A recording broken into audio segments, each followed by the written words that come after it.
Welcome to Denver Startup Week. I'm really excited to see how the community comes together to create something new and powerful out of all the challenges we're facing today. We're able to bring Denver Startup Week to this community thanks to our sponsors. Join me in thanking our 2020 Denver Startup Week sponsors, our title sponsors, Downtown Denver Partnership, JP Morgan Chase, Prologis, and Zero. Our track sponsors who have made all the great content you're hearing today possible: Battery 621 and the Public Works, Capital One Cafe, Colorado Lending Source, Friday Health, Quizlet, Exactly, Zayo, and Zestful. Our headline event sponsors are bringing the excitement this week. Thank you to Wix, Kenzen, MAPR Agency, Obsidian HR, Kickstart Fund, Promontory Mortgage, Molson Coors, and Comcast. Finally, thank you to our partner and member sponsors listed on the screen. Please say thank you to these companies as you enjoy our virtual Denver Startup Week, and don't forget to use hashtag DenStartupWeek to share your experience and moments of inspiration on social media.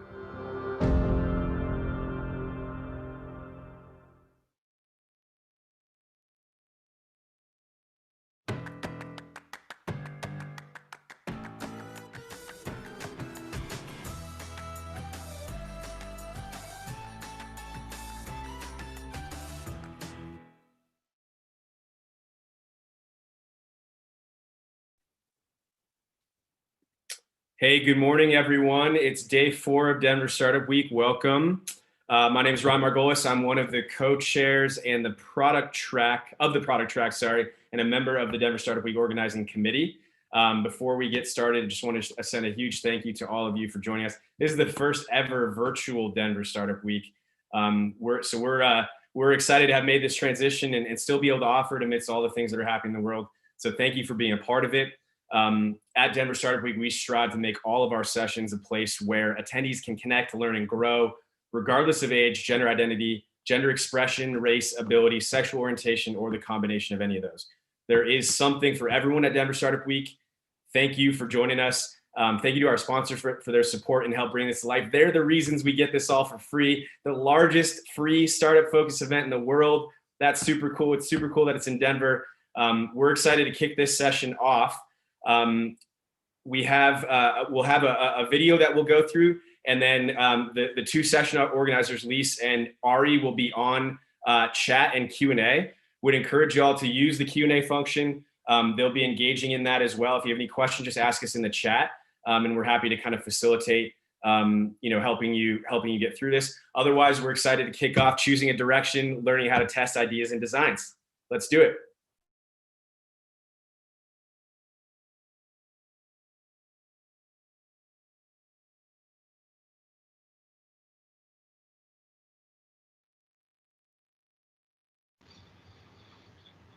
Hi, everyone, and welcome to Denver Startup Week. Also, welcome to our talk, Choosing a Direction, Learning How to Test Designs and Ideas. Over the next 45 minutes, we'll have 15 minutes for Q&A at the end, but we want to talk about, well, introduce ourselves actually, but talk about the UX research and design process, talk about the benefits of testing, how to plan for a test, what testing outputs look like, and then why it's so important to engage your team in testing and how you can do that. So I'd like to introduce myself. My name is Lise Maitland. I've been working in the UX and research world since the early days of the internet, and I've been fortunate enough to be in the industry throughout the growth of the whole practice of designing for the web, mobile applications, information architecture, usability, and of course, user research. I've worked both in large enterprises as well as in-house with small startups or experience agencies as well. I currently work in the digital division of a large health insurance company where I built and run the UX research practice. And my name is Ari Weissman. I'm the director of UX at a company in Denver called Crown Peak. We're a software company who makes software for enterprise marketing teams. I've been UXing things for about 15 years in a variety of different capacities. I've been a teacher of UX. I've been a designer, a researcher, work with analytics, work with support documentation, service design, really the whole gamut. And we're excited to be here to talk with you about research and about how we can help you make better decisions in product design. So before we get started talking about how to go about testing, it's really important to talk about the design process so that you understand what you can actually test and when. Next slide. So a lot of people talk about UX research about a bit like cleaning out the garage. We all know that it's a really good thing to do. We'll have more room, things will be more efficient, but we just kind of never get around to it. We would like today to show you how it's not that hard to really get into parts of user research and how you can incorporate it into your practice. So you're wondering, okay, what are you talking about? UX research, what do you mean? So UX research really focuses on understanding the user's needs, behaviors, motivations, pain points. And we do this through observation techniques, such as actually going in the place somebody is working or into their home. We do this through surveys. We do this through task analysis. We do this through all sorts of ways that we can actually get into the heads and the minds of users. So the research part of it is also really understanding the impact of the design on an audience. And the really interesting thing is we always talk about our jobs being to really understand the user, but a larger part of our job is helping all of our coworkers and stakeholders understand the user. So talking a little bit about the design process, it might seem a little bit funny to go into that when we're talking about testing, but I'm going to talk a bit about the double diamond process. What's really nice about the double diamond is it helps us illuminate the distinctive phases of work and what we focus on in our roles as product, design, and research. Each diamond focuses on a specific phase. So the first diamond will focus on the problem space and the second one on the solution space. And understanding the distinction is important in driving the types of activities you perform and information that you're focusing on. With research, you really have to understand where you are in the product lifecycle to understand what type of research you need to do. When you can recognize where you are, then you're better able to plan for what you need to learn. You might be wondering why the phases are represented as diamonds. The diamonds represent the activities of diverging and converging. Each diamond has the preliminary phase of diverging in thought and then converging in a direction. I'm going to go through this rather quickly. There's a lot of information and a lot of interpretations of the double diamond out in the world, and this is a general description how many people in the design community apply it. So the first diamond is the problem space, and generally this is where we start to really test ideas. The goal is to identify the strategy and develop a plan. So we're really looking at, are we designing the right thing? And this is where great user experience comes from. The discovery research, the first part of the diamond, is the divergence. So that's where we spend a lot of time understanding the user and the problem space. So in the world of UX research, we're probably going to spend a lot of time doing desk research. So we'll do literature reviews, we'll look at existing research, we'll find domain research, we'll look at Google Scholar, we'll see what has been done out in the world, because even though somebody might not have done the exact research that we need, there'll often enough information out there that we can answer a lot of the other questions and we don't have to waste precious time with users to ask them things that have already been solved other places. We also spend a lot of time working with our stakeholders at this point and our designers. We do workshops and interviews and demonstrations to start really understanding what that problem space is and where the appropriate problems that we might want to solve are. And we do user research. We do interviews, we do observations, surveys, contextual inquiry, stack ranking, all sorts of different things to really understand what's the wide range of activities people are using and what are the problems that they have there, and then start to match up what is the appropriate place for your business to actually interact with them. What are the problems that they have that you can solve and potentially, make money off of that. So in the define stage, that's the converge. So we knew from the first half what the problem space are and who the people are. And here's where we really start to target it. We align around an understanding of who the audience is, exactly who the people are that we are going to be producing a product for, what those users' outcomes are that they desire, what the desired business outcomes are. It doesn't matter what the user outcomes are if it doesn't fit your business, right? So also at this point, we really start looking at the risks and assumptions. We start to understand what the hypothesis is and how we want to solve this problem. And then we have to come up with methods to actually measure the success of this. So this is where we start to really refine and understand what solution we're going to go towards, but not actually create the solution yet. So in this phase between the two diamonds, it is a really important time because you cannot move forward into your solution if you don't have a vision and a strategy to move forward. I love this proverb because I think it fits perfectly in this spot, where vision without action is a daydream and action without vision is a nightmare. So if you don't do that first diamond, you end up with action without vision. I think most of us have been in projects that are poorly defined, that are difficult to understand the objectives, that you don't know what you're being measured against or what the KPIs are or what the user goals or any of those sorts of things. And that's what you manage in that first diamond, so that when you move into the second diamond of solution, you're actually able to start working on a solution that is appropriate for the problem space. So the double diamond, when we look at the second diamond, this is where we start to test solutions. So in this divergence, we start to come up with lots and lots of different ways of how we could actually approach a solution.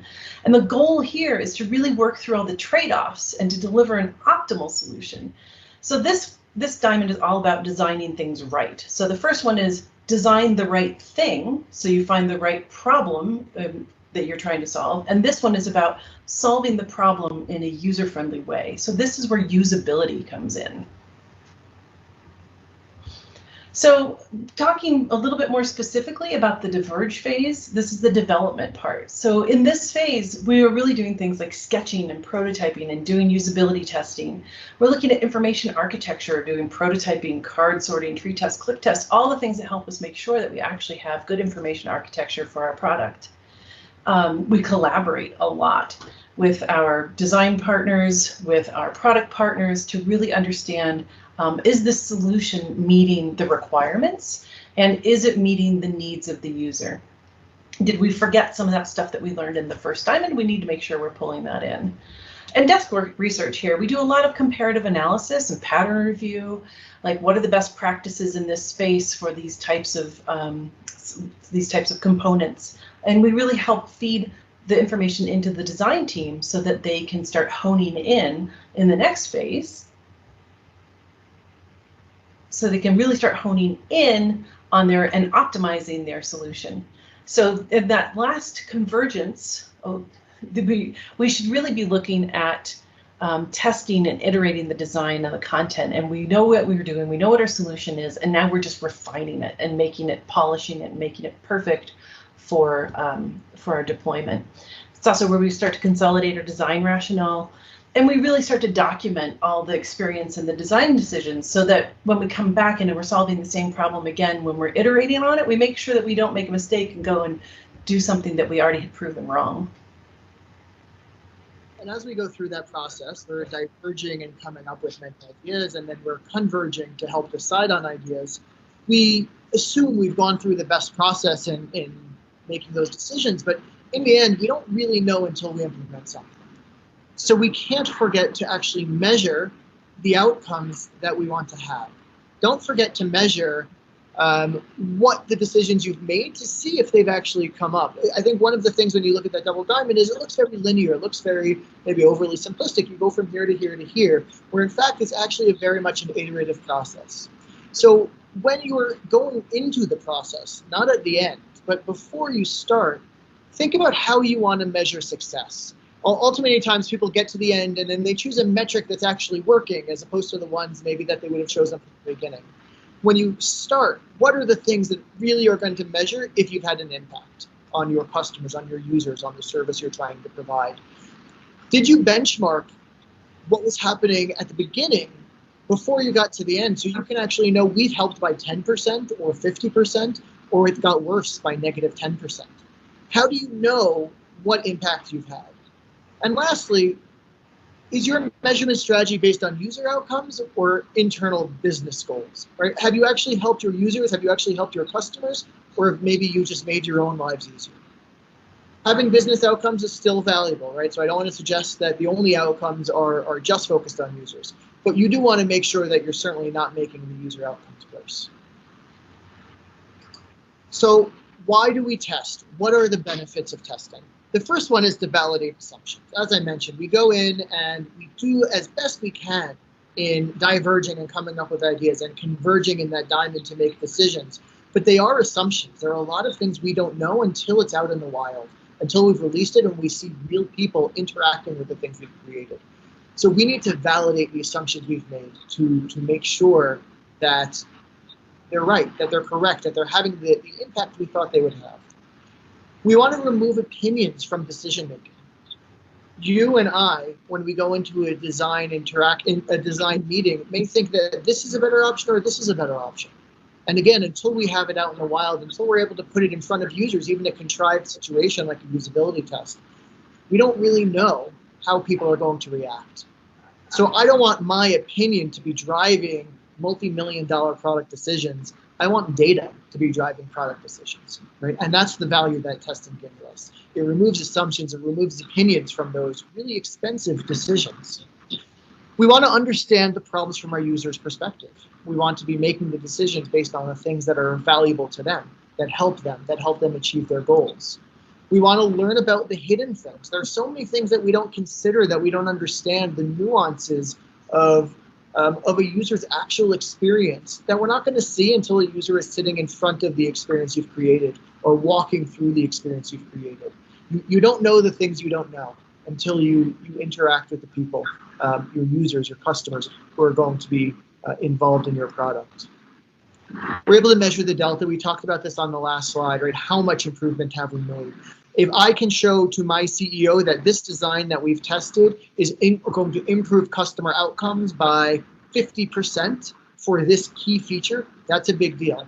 If I say we're going to spend X amount of engineering time and it's going to have a 2% improvement, right? That's also a really great finding, and it means we shouldn't spend our time on it.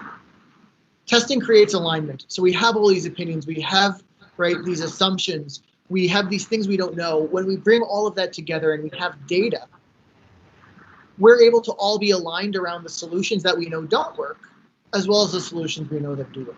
There's a lot of value in that. We want to reduce the cost of delivering a successful product, right? And I think in the end, we're looking to have great customer experiences and make our businesses better. Making mistakes in product development is costly in terms of effort, in terms of time. We want to make sure that before we get into development, before we have a full team of engineers build this thing, we're building the right thing, and we're going to build it right. So we're going to feel confident, having gone through this process, that we are really coming up with the best solution based on data. So today we're actually going to be focusing mostly on testing in that second diamond, where we're really looking at the solution validation. I think Ari and I have talked about the fact that we'd love to add a lot more into this talk about the more of the discovery research and the concept validation and all those sorts of pieces, but that would make this like a 3-hour talk. So we're really focusing today on that second diamond about validating your solutions. We're assuming that some of the work has been done in that first diamond, and we're really focusing mostly on the second diamond. So you're thinking, oh my goodness, how do I go about doing this? Well, it's actually not that hard, and we have a really lovely video that we've cut down a bit to share with you, showing a very, very simple low fidelity usability test. And in the resources at the end, we'll have a link to the full video that you can watch, and it's a really nice explanation of how a usability test works. So let me share that with you. So Amelia, thank you very much for being here for this usability test today. We're planning a brand new website for kids, and we'd like your help. For your help today, I've got a special present for you after we finish. You see it? You'll get it when we're done. This pen will be your mouse. Why don't you take it? If you want to click on something, just tap on it with your pen. So what do you think about this website? It is great. It's great. What's great about it? I like the word. What do you think you can do from here? I can do games, coloring pages, and videos. Great. Okay, thank you. I want you to remember that you came here to find pages to color in. Okay?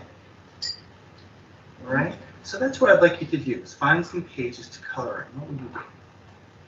I could click on here. Okay. When you click on there, it takes you to a page like this.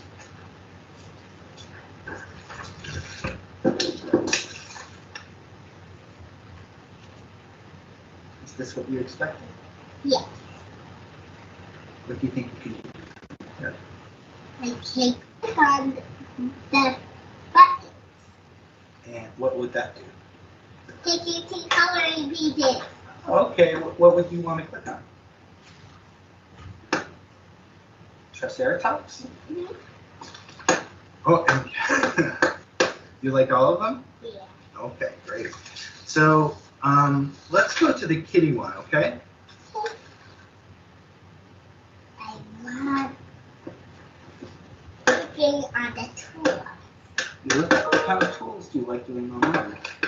Things like filler bucket and spray can and crayon and like all that stuff. What's your favorite one? The squiggles. The sprinkles. That sounds like a lot of fun. Wow. So one of the nice things about that video in its entirety is that it actually walks you through the whole structure of what a usability test is. And it very clearly gives you examples. At the beginning, you saw how the little girl was offered compensation for when she completed the test. You can hear how the moderator is unbiased and not leading, and the pieces as he walks through it. It's a really nice example if you want to really simply understand how usability tests are structured. And it's also really cute to watch. And it's really fantastic because it's in a very, very nice paper prototype. You don't have to have super high fidelity things to test them to actually get good results. I think the video really resonates with both Lisa and I because of how low fidelity it feels, but truly how valuable the data is. I think it's a 7 or 8 minute video all along, and we obviously clipped it, but like how valuable, even talking with this little girl, like seeing where she would click on the thing, what kind of activities she wants to do, what sort of added features, like the sprinkles, I don't know if that means glitter, but like what kind of added features she wants to include in this to make it a useful tool for her. You know, for this little girl, right? Like the value you get out of even something as low fidelity as this is really incredible. So, you know, moral of the story, you too can do this. Yeah. All right, let's switch back to the presentation. Fabulous. So the next part what we're going to be talking about is how you go about planning a test. It's a really important thing to make sure that you put the time in to plan the right test. A lot of people just think, oh, we'll just go ask people and we'll get some information. But the more planning you do at the beginning, the more successful your test is going to be, your outcomes are going to be, and the more reliable people are going to find the data.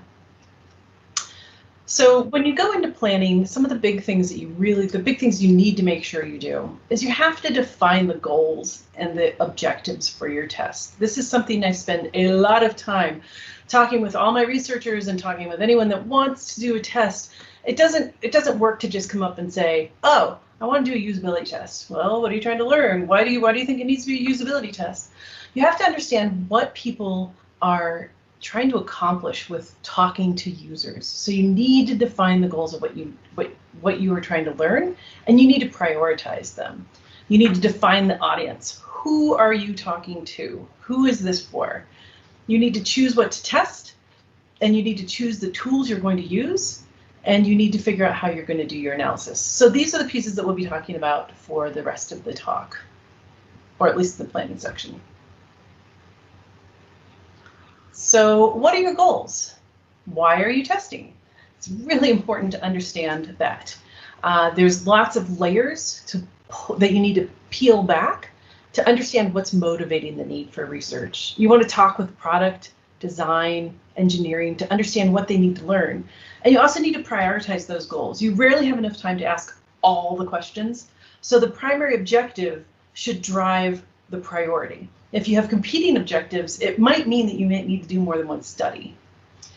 So then a really important part after that is what will you do with the data? What you're going to do with the data will drive your timelines, might drive your choice of tools, all sorts of other pieces. So you want to understand, is this just going to be a quick design iteration the designers are the only one that needs to know? Or is this going to be information that's going to be a little more formal to the product management group? Or is this something that's going all the way to like the C-suite? Knowing what you're going to do with that data is going to help you plan the amount of time that you need for analysis and creating whatever level of documentation afterwards. And then you need to understand what you need to learn and why. It's a little bit different than why you're testing, but it's part of the goals to understand what it is that is, what needs to drive the decisions coming out of this test. And we can't underscore how important just talking about the goals are. It doesn't need to be a full formal document or you know, a presentation, but really having alignment, having agreement on what are you trying to achieve makes it so much easier when you get to the end, right? Because what you don't want to do is get to the end and realize you've captured the wrong things. Yeah. So one of the things, like one of the tricks I do when I'm working with younger designers or people learning research is think about the presentation you want to have at the end, right? Maybe you're presenting to the CEO or to your development team, right? Those are going to be different presentations. Think about who you're going to present to and what content you want in that presentation. Right? That's your goals, right? It's another way of thinking about the same question. Put yourself in your shoes in the future. That's going to really be helpful in making sure you have the right things in place and you have the right data when you get to the end. Yeah, I've been in plenty of situations where we get to the end, we do the presentation, and the stakeholder said, oh, but what about learning how they use mobile with this? And you're like, you never told me that in the first place. What am I supposed to do? And that requires a whole new study. So making sure that you understand the platforms and the whole context of what this is fitting into and what decisions it's going to drive is really important. And I know it seems really weird to spend that much time on really going through the goals, but once you know your goals and objectives, the next parts fall out a lot more easily. This is a quote from one of my favorite research authors, Erica Hall. She's got a great book called Just Enough Research. If you don't feel like reading the book, she also has some YouTube talks out there. But this is a fantastic quote from her, is that you can learn valuable things by asking the right people the wrong questions. But if you're talking to the wrong people, it doesn't matter what you ask.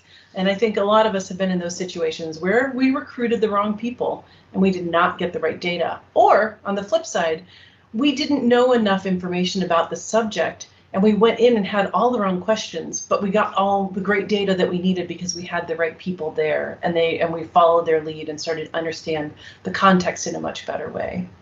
So good participants really share the concerns and goals of your target users. They embody the key characteristics of your target users.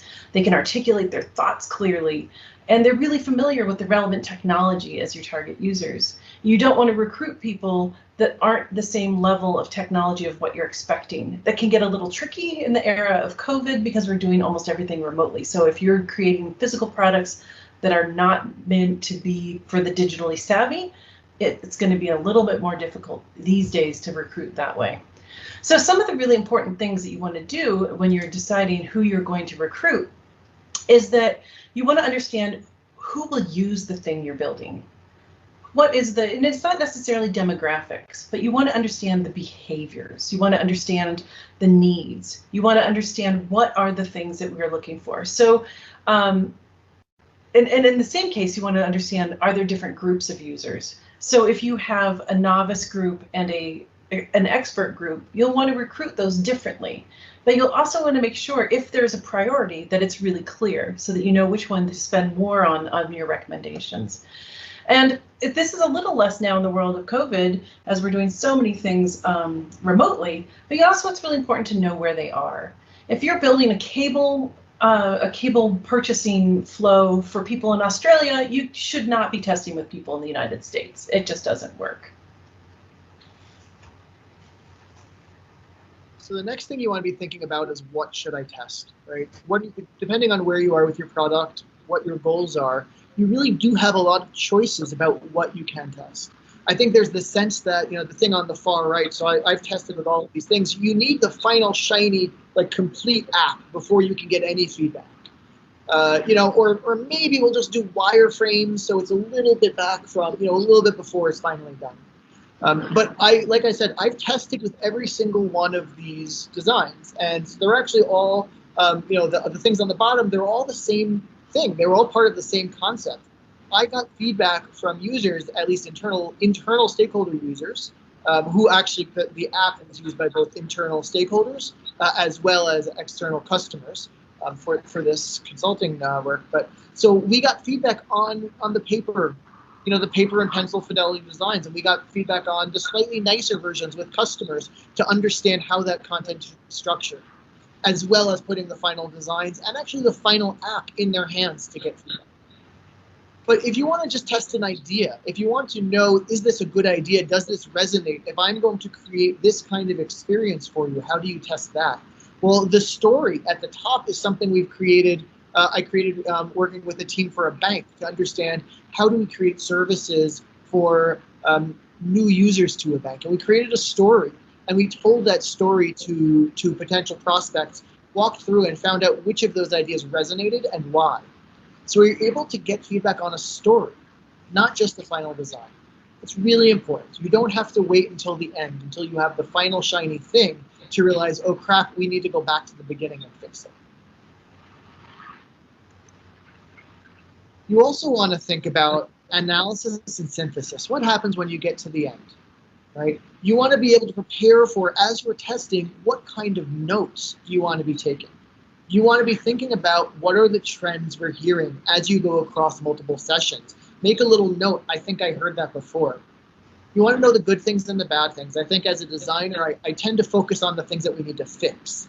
And I'm trying to be better about celebrating the things that are good, because what you don't want to do is when you go and fix the things that are wrong, getting rid of the things that are right. You want to know what's a priority. You want to know what's important. There's a huge difference between, yeah, I like that button, versus, yeah, I like that button. Right? And you need to, as a note taker, as a tester, be able to document the nuance in those two responses and be able to prioritize from what you hear, which really is more important, which is going to be more valuable.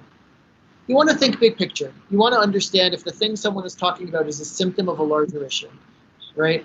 Are they struggling to understand the entire concept of the product, or they really just can't find the button? You want to write down quotes. We've been sprinkling quotes throughout this this presentation, because sometimes there's something about quotes that humanizes, that brings empathy into your presentation. When you're talking with your CEO, or you're talking with your product team, or you're talking with your development team, having quotes really humanizes the fact that these are real people who are telling us things, and not just, this is, Ari as the researcher is saying, I think this is important. Yeah, and to take it one step further than quotes, if you've recorded your sessions, videos, oh my goodness, videos will sell people faster than anything. If they watch someone frustrated and unable to find a tool, that will be the quickest way to get people to get on board with another recommendation. In quotes, sometimes you have the most amazing, articulate people that are able to really synthesize what all your other users have said. So sometimes there are those just amazing magic quotes that people give you that just summarize the problems that all of the people have found, and they can be incredibly powerful, and they really stick with the teams and the stakeholders. Absolutely. When we get those, the ones that really summarize all of kind of the bigger picture thinking, we'll put those up on the wall. Yeah. Really does a good job of just creating a singularity of this idea. As you're taking notes, think about the solutions, not just what someone says, hey, like, let's add sprinkles to, right, or confetti as a tool so I can color in this triceratops. So not just what the users are thinking, but what you're thinking too, right? We don't want to do what the users tell us to do. We want to listen to the problems they're having and interpret how do we solve those. Yeah. So make notes of solutions, make notes of opportunities, of things that maybe you're not going to do it in phase 1, but maybe when you get into phase 2, this is going to be a great extension to the feature that you're building to solve another problem, or to go deeper into the problem you're trying to solve. And lastly, centralize and share your data. Make sure that as you're taking notes, you have something in place that this is where all of my notes go after the session. So not just in case you get sick, right? And because we know shit happens, but you want the data to be democratized. You want this information to be accessible to everyone who is listening or who wants to listen, so they can go in and watch that really great session, or go to that, you pulled out here, go into this and go to, the 5th minute, and they're going to talk about the thing that you're talking about right now that you think is so important. making data, making research accessible, right? I like the idea of democratizing data. Is so important to get engagement in your organization around this and to get people aligned around the outcomes that you're coming back with. Yeah, and just to nail the point a little more about the opportunities and solutions, I was working on a particular application for clinical people, and they kept saying, I want this bright red and blinking. And we knew that they really didn't want it bright red and blinking, but we heard it so many times that it was so important to them that they wanted it to be obnoxious. And so you don't take that as like, oh, I'm going to make that bright red and blinking. You take that as this is a really important piece to them that we need to prioritize in the informational hierarchy, that we need to make sure is easy to find, that we surface it. And there's so many things that people will tell you like that, that will help you understand how you need to rearrange your pages or your information architecture to surface the things that are really important to them. So Elise, how have things changed in the past 6 months? Oh my goodness, they've changed quite a bit. You know, we have done at my company, we've done a lot of in-person testing, and obviously that's had to go by the wayside. We've had to be a lot more deliberate in planning in what we're doing. We can't do casual testing. We can't just walk up to somebody at Union Station or Starbucks and say, hey, I'll give you a $5 gift card if you answer some questions for me. We can't do those things like we used to. So we are relying more on planned things. You can still recruit in a more guerrilla fashion. You can still recruit through Craigslist and Facebook and various other online Reddit, various online forums, but you just can't meet people in person anymore. So we're having to really lean on digital tools like Ari and I right now, using recording our presentation for you. We have been really moving towards as much digital and virtual testing that we can. We can't do as much contextual observation, so we can't go into people's homes, but what that might change is that we might ask people to take pictures or to use a diary study or something else that will allow us to see their environment, allow us to understand a little bit more of the context of what they're working in. You know, and one of the interesting parts, like we didn't really show it at the beginning of that video, but one of the really big parts of doing any sort of study with human beings is that you need to focus on really developing that relationship at the beginning. And it's a little bit easier when you're in person. You could have the chit chat, you're getting comfortable in your chairs, you're asking if they need water. You don't have as much of that when you're doing virtual work. And so you need to spend a little bit of time and think about how you might ask them questions to draw them out and get comfortable talking to you in a slightly different way. And you can do that through asking questions that will actually you know, benefit your solution by getting a little bit more background information about them and their circumstances. We've had to come up with new strategies for analysis. We can't do our big group workshops with all the participants who've been involved in the data gathering and the stakeholders. So we've had to do a lot more, obviously, virtual, and we've been using Miro board a lot to allow collaboration in the synthesis and collaboration in how we start to go through all of our work. There's definitely a lot more reliance on digital tools than there were before, but tools like Miro and Mural are fantastic for being able to have multiple people and collaborating on data and working on something that would feel a little bit more like a whiteboard than a Google Doc. So what do testing outputs look like? This is where it gets really important to remember back when I said, hey, goals are important. What's your data? What's your data going to look like on the outside? What are you going to do with this? So this is actually a test that Ari and I did many years ago, where we were out in the field and we tested for like a week with our prospective users. And our teammates needed the data super fast. So the designers had to have quick turnarounds on what they were doing. So Ari and I printed out every picture, every screen, and we just wrote on them and color coded it. So you can see there's some orange and some green and some pink. So the green is like, yes, they love this. The orange is, maybe not. And the pink is like, oh, this is a problem. So we were able to really clearly walk them all through this and let them know what needed to change in the design. And you could see the trends over it. We had like kind of a big conversation around it. So this is like a really super quick, super cheap output. it's not as possible right now with COVID because most of us aren't getting in the same room with other people. So if the next one shows another pretty quick way, which is very similar, it takes a little bit more planning, but this is a Miro board where we had all the screens, all of our teammates were there and listening, leaving notes on what they heard. We have it color coded again. The yellow are task notes, the blue are general notes, and the red are pain points. And we're able to then all talk about the sessions that we watched together and make notes about it, and then together come together, debrief and analyze and come up with the recommendations. And once again, this is something that the designers can move very quickly with into taking those recommendations into their work and incorporating it. And at the same time, if you need a more formal thing, the next slide is a good example of how you could take that and turn, this is like the next formal stage of this. So if you needed to have something a little more formal for your product manager because they needed to make some decisions about what you were designing and the input that came back from it, you can take that very quickly. That first one we showed, the Ari and I highlighting stuff, this is just the digital version of that.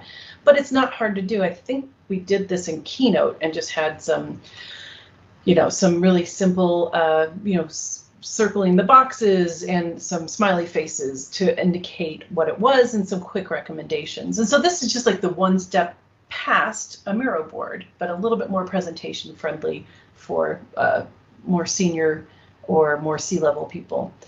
The next one is the very, very formal, expensive, time-consuming thing. This is something that comes out of like the agency days when you're doing a test for somebody that they need to know everything about it as a leave behind. So this one example on this page shows it was a preference, it was an A/B test, and understanding like the percentage of people who preferred it, what the positive responses were, what the negative responses were, what the recommendations are. Here's all the supporting quotes and what they wanted out of it. And in this document, I think it was like about 90 pages, it also had the screener documentation of how you select your users. It also had the moderator's guide. It had all of the detailed transcripts. It had so much data in it, and it was a big thunk of a document leave behind for the client, because if you're not going to be there, it has to stand on its own.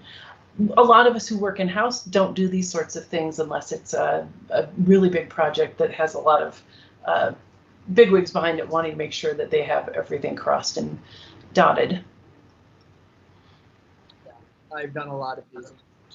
Yeah, they're not fun. They're very tedious. And, Agile, in the world of Agile, it's really moved away from these sorts of things a lot and really gone towards the other ones that we showed previously, the quick and cheap, depending on what your objectives and goals are and what are you going to do with that data. Then, obviously something like this takes a while to put together. But, writing, Ari and I just using highlighters on printouts, that doesn't take that long. So it's all about the speed to use for your data. So there's a great quote. I use not only the prints I have, but all the ones I can borrow. And I think we've talked about collaboration a lot so far, and I think it's important because you can be an amazing researcher, right? And you can have great outcomes, but if you don't have alignment on what you're trying to achieve, if you don't have buy-in from the teams, if the development teams, the product teams don't actually want the data you have and take them to use them to make the product better, right? As good as the research is, it doesn't have any inherent value, right? The goal of the research is to make the organization better. And to do that, you need to engage your team. You cannot be a research team of one, even though you may be the leader of the research effort. Engaging your team in research initiatives is critical for success. So when you're thinking about your goals in your audience, whether or not you have a workshop to do that collaboratively or not, right? You may or you may not. At least make sure as a team you're agreeing that those are the right goals and the right audience to be targeting. When you do your research, as you go out in the field or as you do these virtual usability tests or whatever your test method is, have your team, whoever it is, whether it's a developer or a CEO, sit in and observe. Give them a task. Say, you have to take notes, or you're responsible for quotes, you're responsible for good things, you're responsible for the things we need to fix. When you're done with each research session, sit and debrief. Talk for 5 minutes, half an hour about the things they heard. I cannot tell you how frequently I've come out of research sessions and discovered that the thing I thought was most important was different from what my colleagues heard. Right? We're listening for different things, the things that we believe, that my assumptions, my opinions are different. Spend the time to debrief and listen to what your colleagues heard, what they think is important. And along those lines, it's really important to have a lot of different voices in the analysis. So when you're doing that debrief, you can have the point of view of the product manager who might have deep expertise in this field for the last 20 years. And you might have a developer who all of a sudden realizes they need to change something majorly. But having the different voices is really important. I could find this study, but there's plenty of studies out there that show that collaborative analysis is much more effective than your researcher going off and doing all of the analysis by themselves in a little dark desk somewhere. And I think when I've done a good job as a research facilitator, right, I've enabled my team to be better at research so they can take on, in the future, maybe do little bits on their own. And I've also built an organization, right, built a team that's comfortable with the research outcomes, so much so that if I've done a good job, the product team or the designers can present the outcomes, right? I know that if they are comfortable presenting to the executives on what we found, we have buy-in, right? And we have alignment on the things that are coming. So I feel like that's a really great outcome if I don't have to present. Obviously, I like to present. It's great. But that's a really good sign for me, is that everyone has taken the things we've done together and they're willing to stick their neck out for it. Yep. So that's roughly it. We have, Lise has a book list. I have a book list. We have some other documents. There's a link to that video. I think this will all be shared, but if you want to get a quick screen grab of this link, so it's bit.ly 2KOEPYS. That's going to link to a Google Doc where you have all that information. And otherwise. Yeah, and as Ari said, I've got a list of resources there. And as we said earlier, there's so much that goes into doing research. We didn't talk about how to moderate a session today. We have a little video about it, but so these resources have lots of other information that can help fill that in for you. We're now going to turn off the video and we're going to come to you live, and hopefully there are some questions in the Q&A in the bottom of your screen, maybe, or the top. I don't know where it is. And we're going to answer some questions. So thank you, everybody, and we'll talk to you now.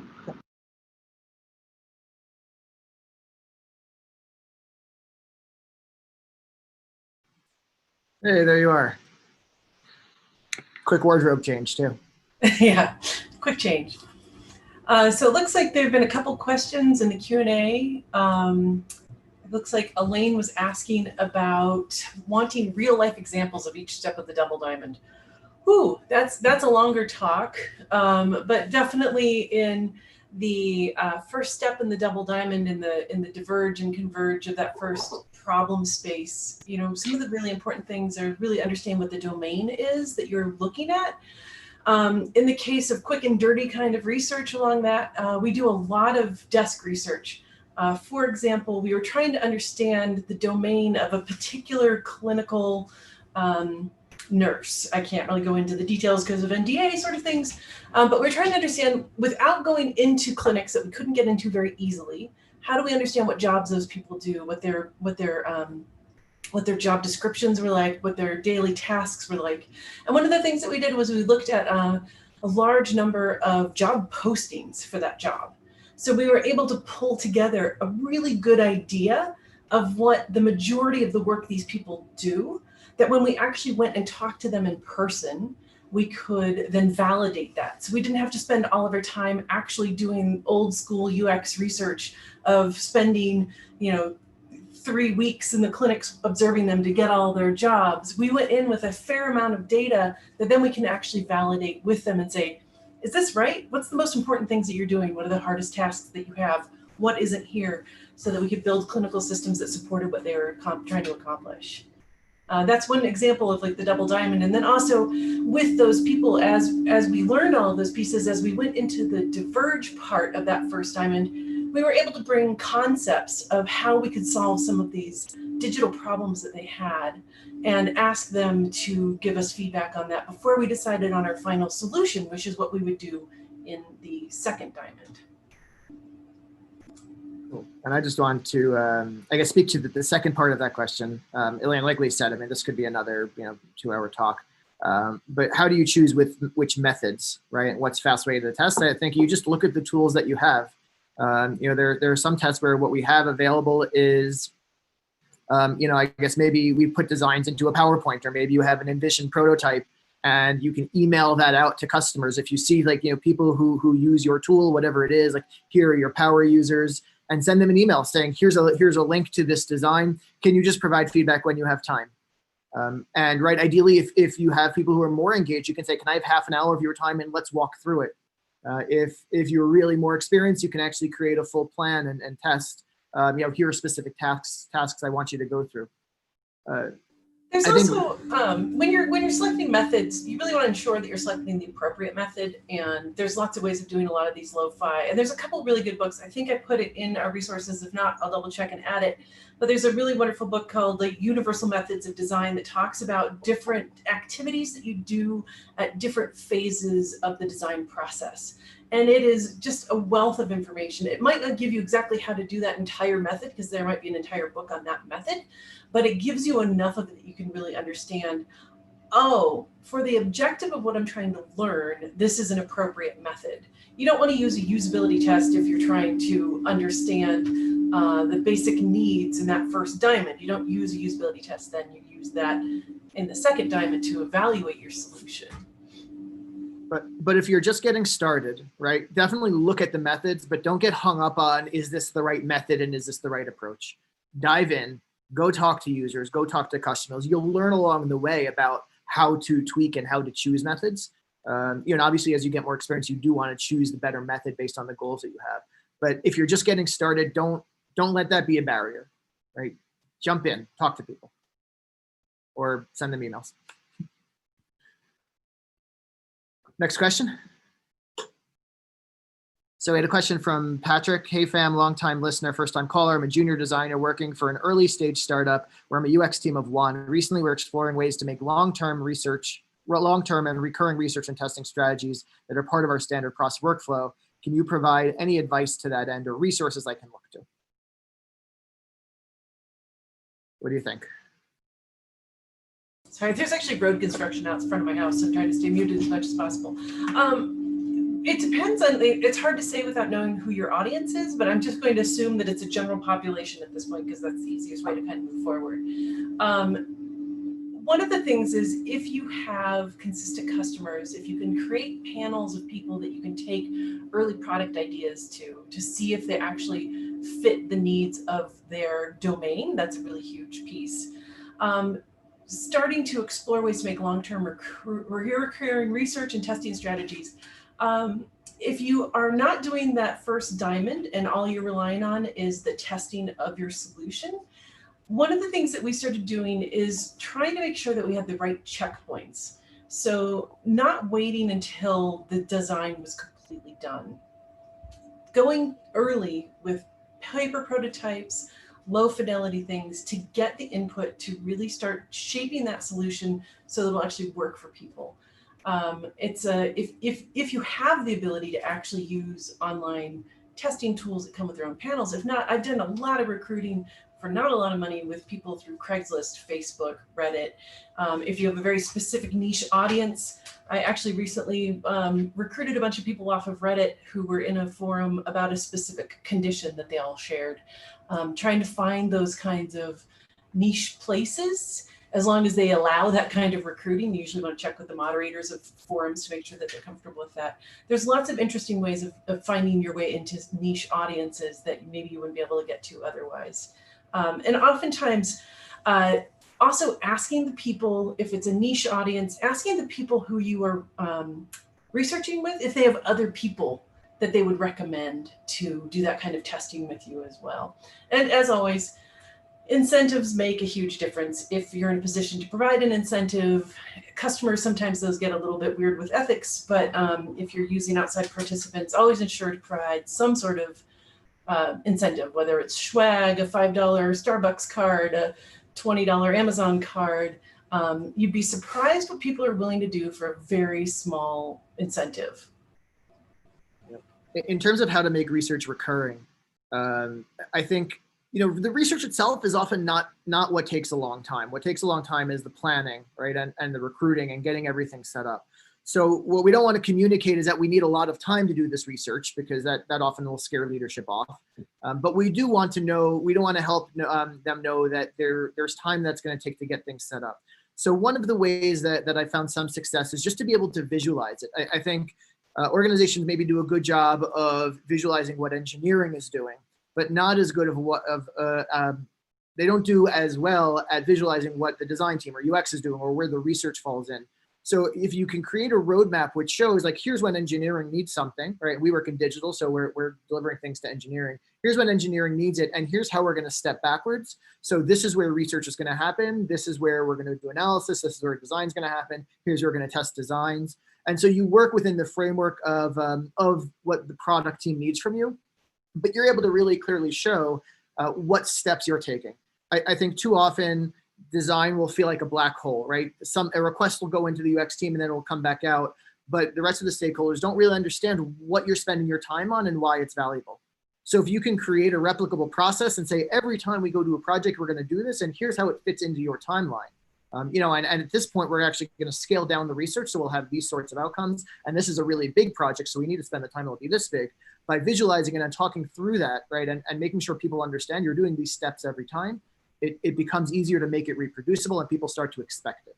Yeah, and a big part of that too is going back to what Ari was talking about in our talk about measurement. So if you do a benchmark to begin with, you have a benchmark of the experience, and then you can test against your benchmark if the work that you're doing improves or makes your experience worse. And so hopefully over time with testing, you're able to build that up. And so that also helps provide the feedback for your stakeholder to say, oh, this is actually helping us and it's improving our product over time, and you have data to share to show that with them.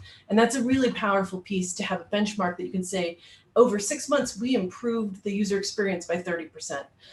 It's a huge, or like, people look, if you have analytics as well that you can marry with it, you can look at the analytic data to say, oh, before only 80% of the people or 20% of the people could get through this funnel, and now we have 60%. That's a huge piece if you're looking at something like registration or login or something like that.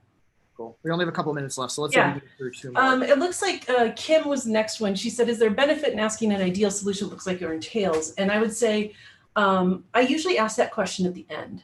So you go through all of your, whether it's a discovery or usability, there's a great magic wand question that you can ask at the end after they've been thinking about these sorts of things. You say, if you had a magic wand, what would you do?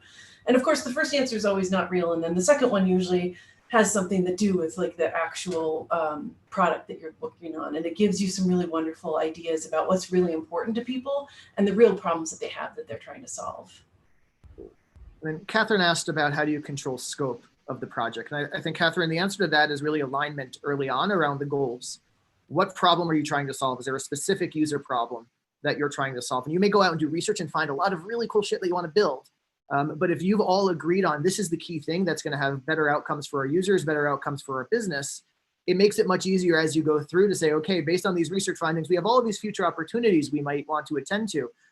But we have maybe these 2 or 3 solutions that can impact our users positively, and we just need to decide which of those is actually going to be the best.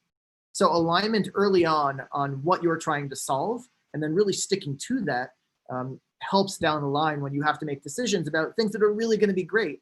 But you already decided on this is the thing we're trying to fix. Yeah, and prioritization of goals is another huge piece. Understanding what the primary goals and objectives and what the secondary or tertiary ones are is a huge way of controlling the scope, where you can say, great, how does that fit in? Okay, if I have time, we'll get to that. If not, these are the main things that we're actually going to be answering in this study. Cool. All right, so we would love to continue talking for the next couple of hours and answer all these questions, but we're out of time. So I want to thank you, Lise. It was lovely, as always. Thank you, everyone, for attending. Thank you, Startup Week. This is an awesome opportunity for us and really for all of Denver. We really love doing this stuff. So I hope everyone has a great week, and a great weekend. Be safe out there. And if you have questions or anything, find Lisa or myself on LinkedIn, and we're happy to have a convo with you. All right.